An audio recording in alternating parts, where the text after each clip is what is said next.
Good morning and welcome to today's New York City Council vote for the Committee on Civil Service and Labor. At this time, we ask that you silence all electronic devices, and at no time are you to approach the dais. Chair De La Rosa, we're ready to begin.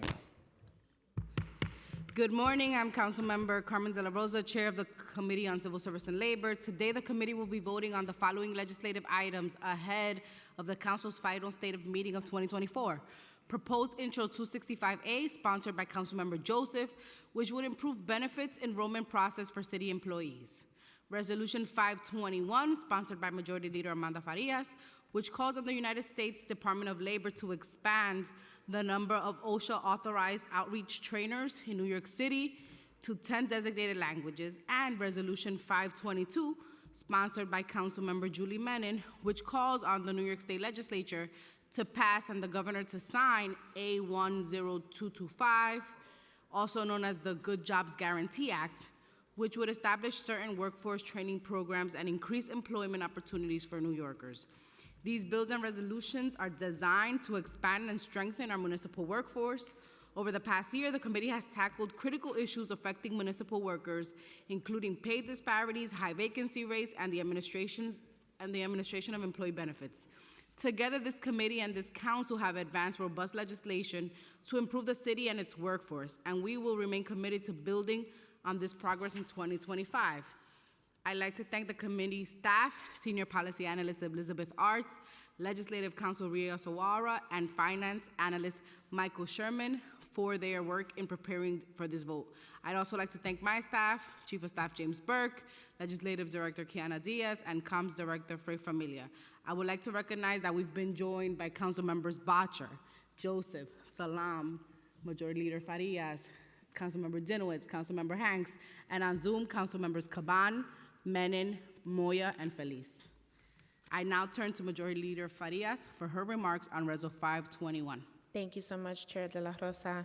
Reso 521 calls on the U.S. Department of Labor to expand the number of Occupational Safety and Health Administration, OSHA-authorized trainings and trainers in the 10 designated languages spoken across New York City. For many immigrant workers, particularly in construction and other hazardous industries, lack of access to safety training in their native language can be a matter of life or death. By calling for more trainers in multiple languages, we are taking an important step toward making sure immigrant workers can receive the critical safety training they need, training that complies with New York City's site safety training and OSHA standards. In industries where safety risks are high, especially construction, language barriers should never be the reason workers are not adequately trained or worse, result in injury or death. Expanding language access to OSHA trainers ensures that every worker, regardless of the language they speak, can stay safe on the job. Thank you so much to the chair for allowing me time to speak on the resolution. I urge my colleagues to vote yes and to sign on for passing this important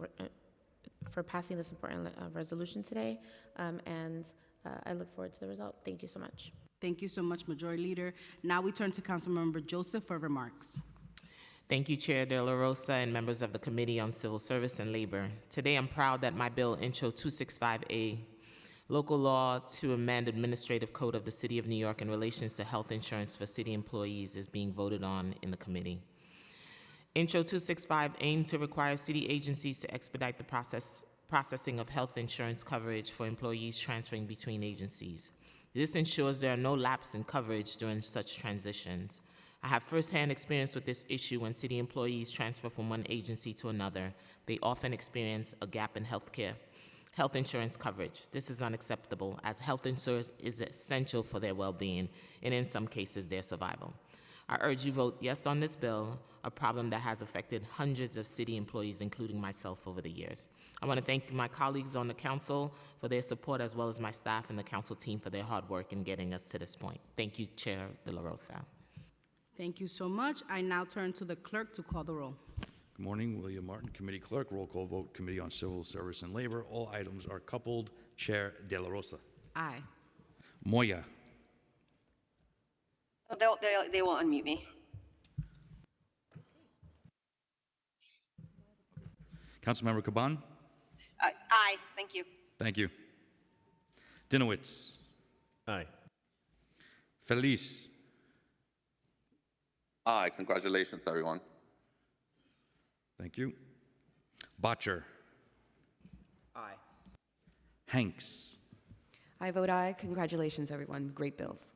Menon. Aye, thank you. Thank you.